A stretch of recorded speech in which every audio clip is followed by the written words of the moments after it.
novamente aqui com vocês, para continuar comentando, né, a verdadeira festa cívica que houve no dia do homem. Foi de realmente encher o coração, da gente começar realmente a ver a luz no fim do túnel. E digo isso também porque o ditador do Brasil já não é mais o ditador do Brasil, porque qualquer coisa que ele faça para agravar a situação dos patriotas, dos conservadores, da direita brasileira, qualquer coisa que minimamente ele possa fazer, aumentarão as sanções sobre a pessoa dele. Então, isso é uma coisa que está ficando bem distinta e bem assimilada pela população. O cabeça de ovo, ele está sendo punido não numa intervenção, não que um governante de um outro país, também democrático, o lugar onde dá para dizer a pai da democracia moderna. Nós sabemos que a democracia começou lá na Grécia, mas essa que nós vivemos hoje é a maior pátria dessa democracia, são os Estados Unidos. E é de lá que estão vindo as punições, mas não como uma interferência. Isso, gaúchos, porque parece que o resto do Brasil já entendeu. Mas as pessoas que eu falo na rua, e algumas que se comunicam, não todas, graças a Deus, que quem se comunica comigo é pessoal de direita, isso é democrático, eles estão comigo porque pensam como eu. E os esquerdistas, graças a Deus, não me procuram porque sabem que o papo não vai fluir. Não terá continuidade. Mas então, essa separação, esse entendimento de que não é uma atitude de um presidente de um outro país que está agindo indevidamente, ilegalmente no nosso país. Com isso, eu também não concordaria. É lógico, não poderia ter as ideias que eu tenho e concordar com o presidente de outro país que tivesse ingerência sobre nós, sobre alguém do nosso povo, por mais canalha, por mais sórdido, por mais bandido que seja. Só que não. O governo dos Estados Unidos está interferindo no nosso não, né? Nesse ditador abjeto que tem governado o Brasil, tem nos desgovernado, juntamente com o cachaceiro, que para fazer maldade ele é extremamente lúcido. Ele é ele. Quando as pessoas dizem, não, mas é um clone, é isso e aquilo, até pode, quando ser, mas aquele que destila aquele ódio, aquela maldade, aquele é o cachaceiro. Ninguém poderia representar aquilo com tanta segurança, com tanta certeza, com tanta firmeza. Ele, o cachaceiro do Partido das Trevas, ele nos odeia. Ele odeia o povo brasileiro, que já o derrotou em 18, depois em 22, e o derrota todos os dias que houver uma manifestação pública mostrando ao Brasil e ao mundo de que lado está o brasileiro. Por que será isso? Porque nós gostamos de sofrer? Não, porque nós buscamos desesperadamente justiça e liberdade. Liberdade, principalmente para cultuarmos o nosso Deus, para termos uma religião, para termos pregadores falando sobre o Evangelho, falando sobre Deus, Pai, Filho, Espírito Santo, essa trindade maravilhosa. Nisso também está estribada a nossa luta.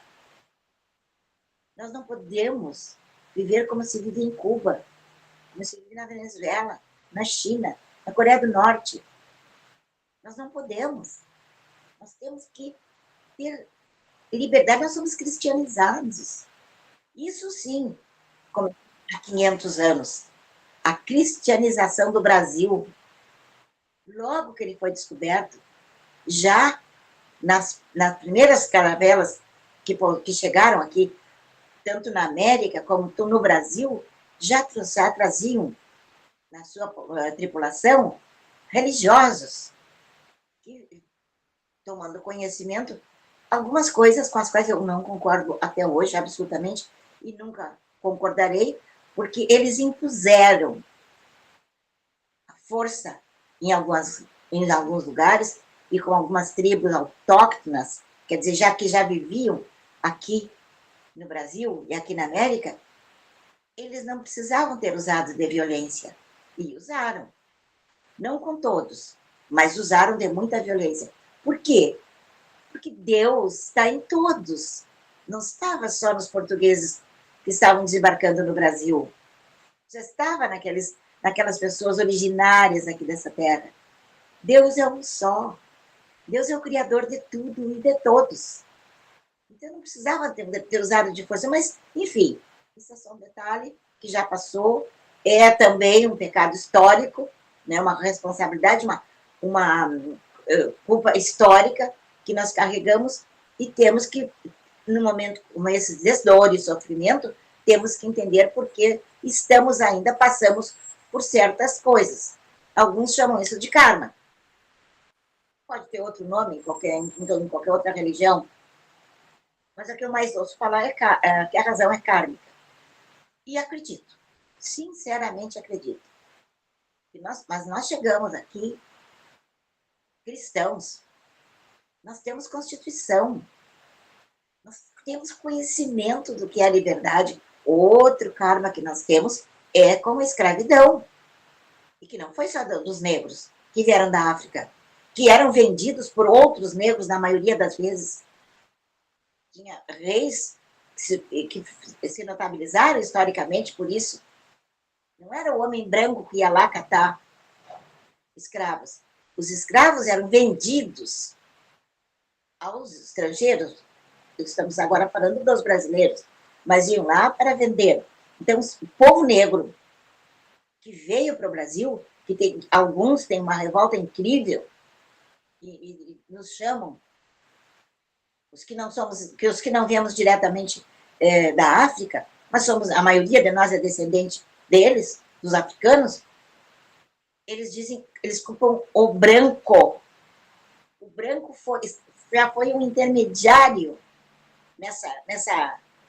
esse maldito trajeto que teve a história da humanidade.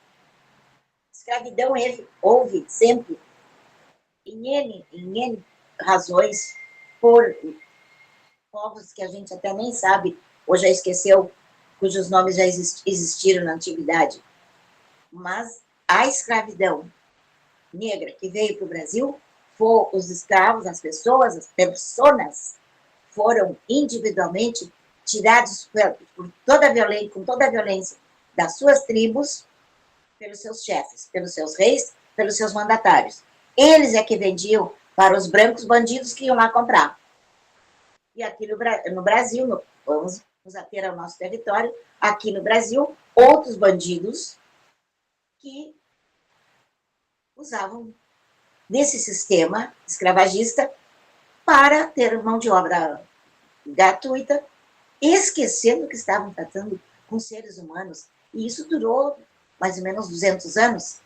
Mas quem? Uma pessoa branca e do comando brasileiro, pertencente à família real, propiciou, ajudada por outros brasileiros brancos, negros e mulatos, que já tinham se desenvolvido, né, no Brasil, patrocinaram a libertação desses, né, escravos, que graças a Deus, hoje, explicitamente não existe mais.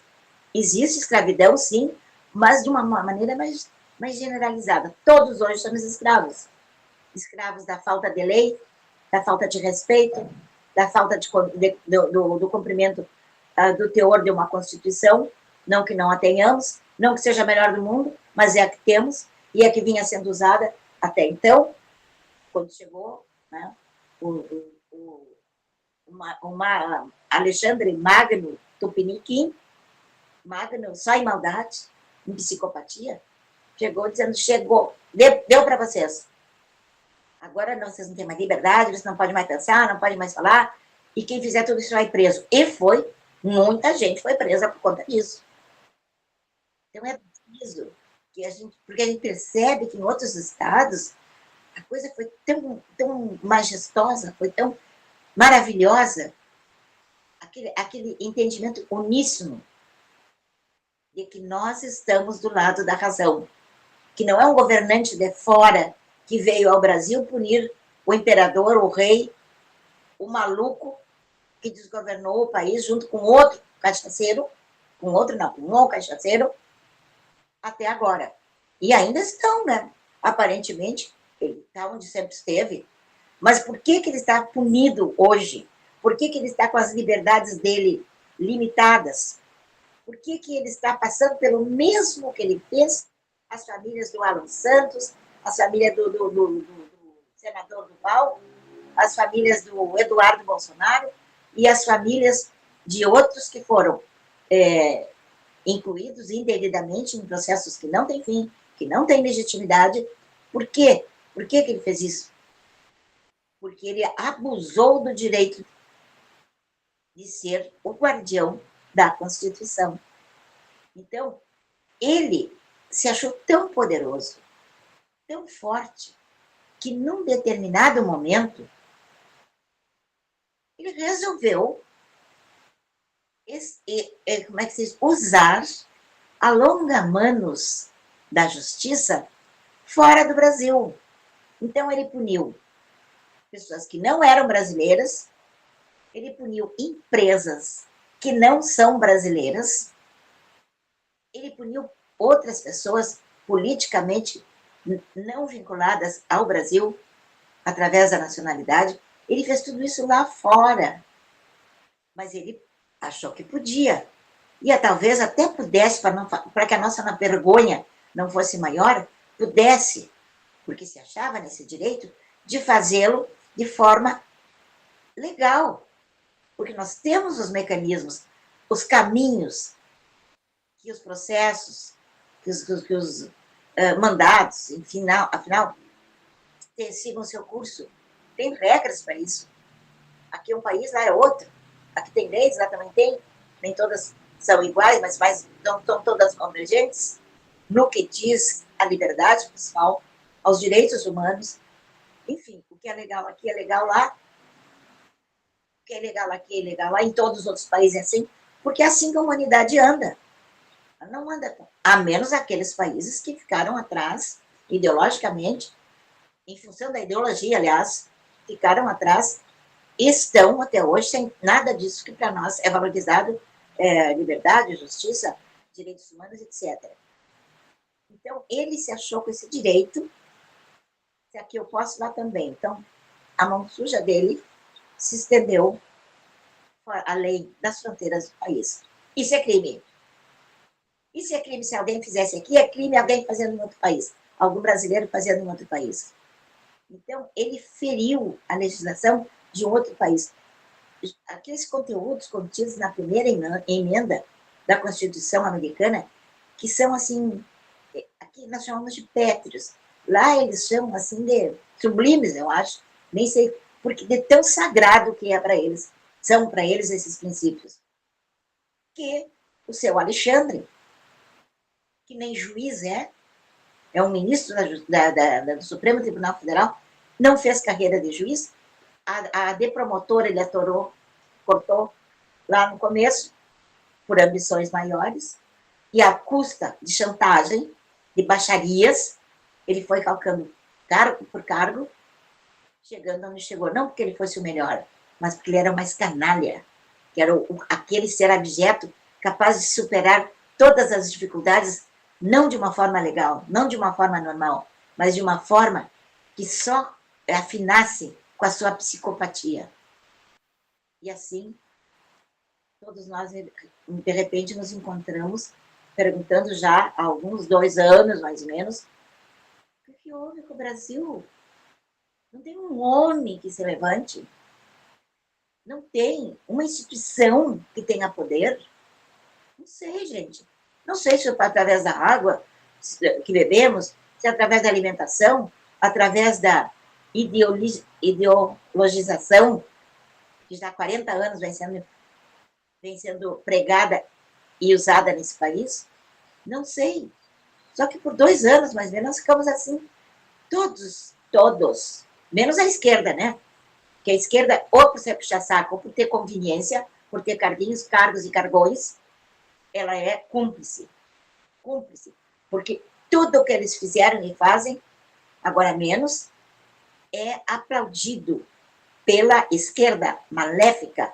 Essa esquerda que nós, povo brasileiro, temos que derrotar nas próximas eleições. Sem sombra de dúvida.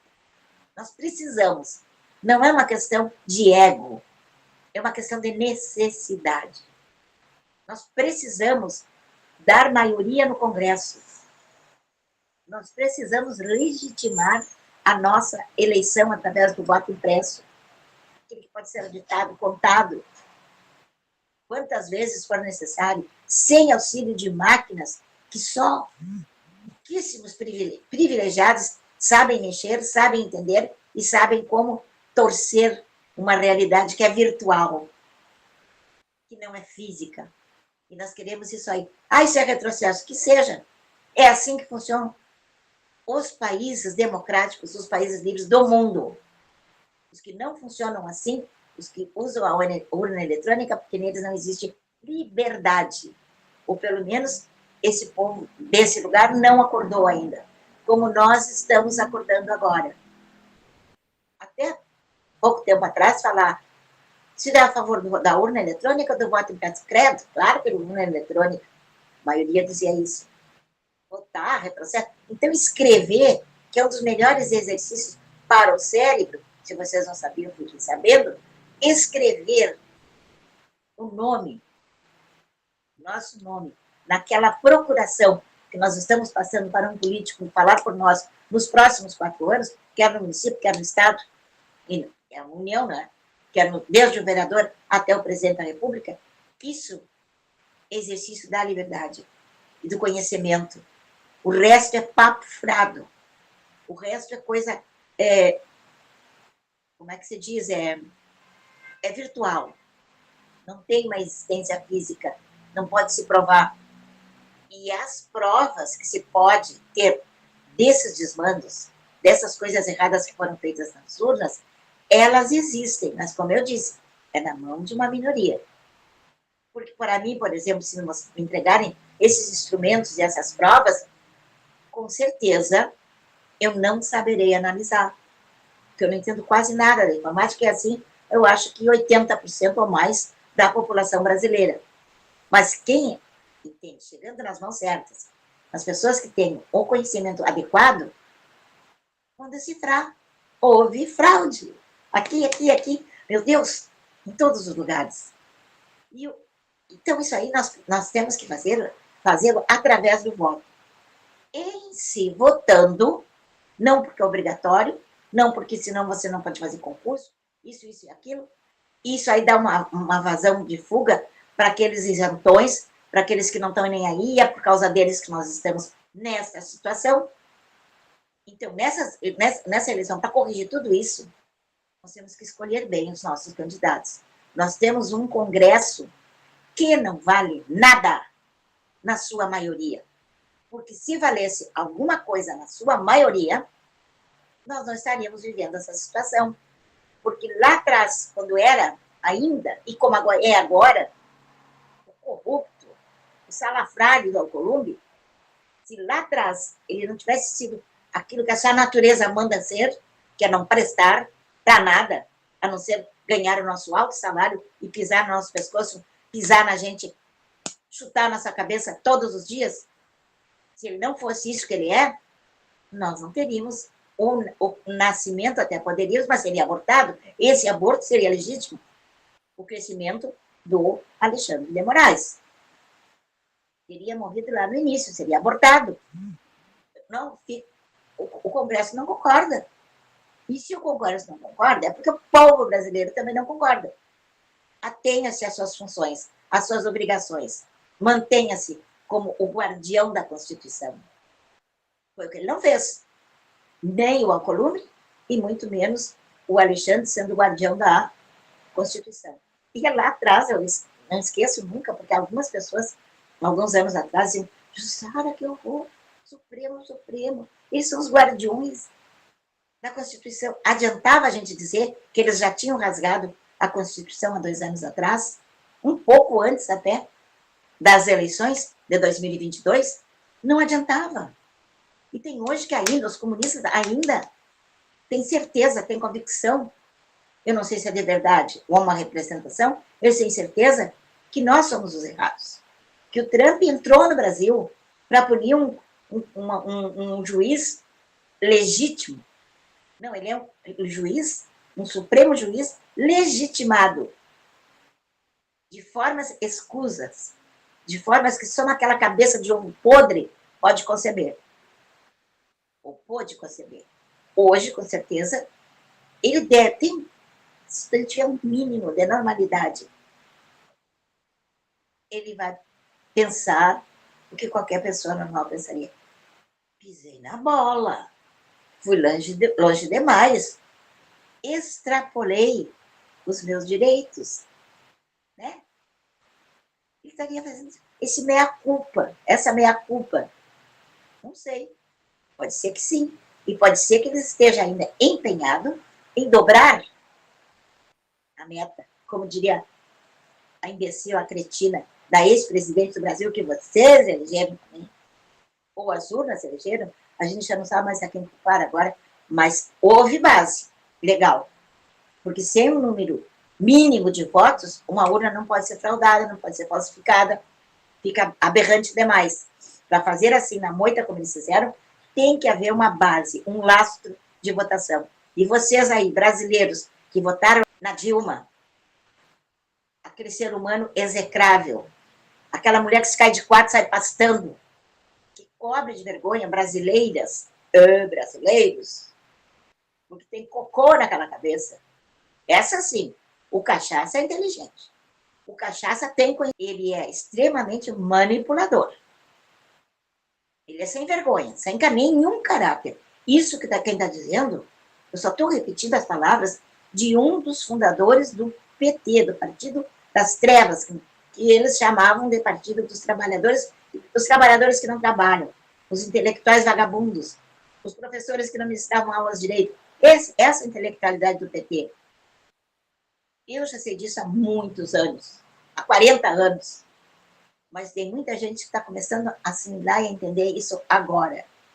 Então, já temos todas essas décadas de tristeza e sofrimento e de preparo para esse calvário que chegou agora há mais pouco tempo. Há 2 anos, mais precisamente. Mas foi um caminho construído na maldade.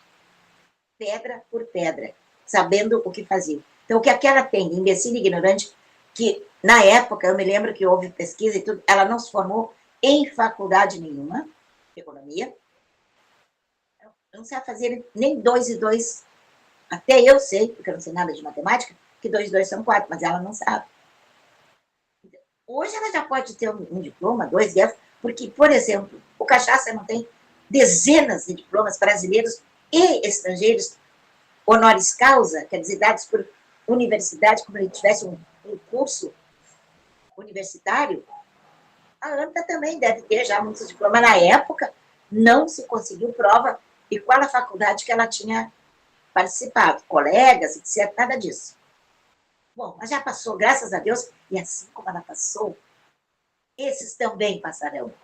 Porque nós estamos aqui, acordados, vigilantes, nós que nunca dormimos, e ficamos todo esse tempo acordando vocês, falando aqui, berrando, até nos comícios. Na hora que a gente ia pedir voto, muitas pessoas acreditaram em nós, outras nem tanto. Foi preciso aparecer uma criatura que, querendo ou não, vocês têm que admitir, é especialíssima. É uma pessoa que lá, quando ninguém dizia isso que eu estou dizendo agora, ninguém nesse país, ele já começou a ter certeza, a convicção que nós estávamos no caminho da derrocada, no caminho da destruição. Mas ele intuiu também que esse caminho tem volta. E ele se elegeu presidente. Claro que ele se elegeu presidente com a maioria dos votos, apesar do roubo, apesar de fraude, apesar de tudo, ele se elegeu pelo menos em 18, ele conseguiu ficar 4 anos no poder. Não realizou tudo que pretendia, que podia, e que seu coração transborda, que são as melhores coisas para o Brasil e para os brasileiros. Não pôde por quê? Porque lá atrás, o Alcolumbre já presidia um congresso hipócrita, corrupto, sem caráter.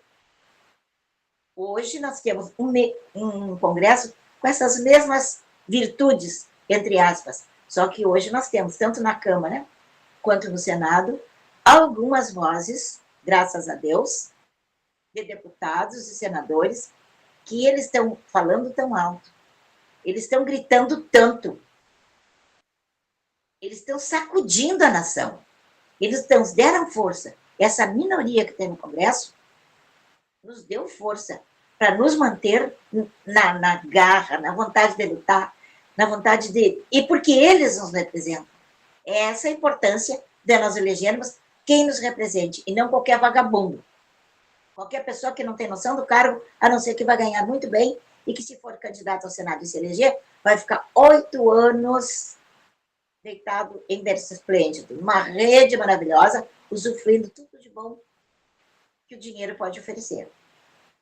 E não é que seja esse o salário dos senadores, o dinheiro suficiente para prover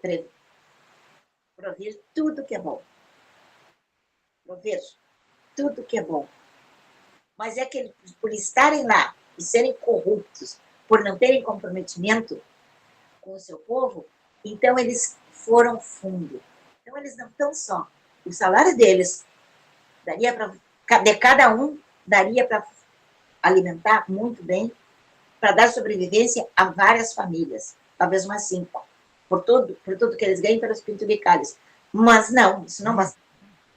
Eles precisavam se corromper, vender o mandato, vender o Brasil e ganhar milhões. Nós temos senadores que têm milhões.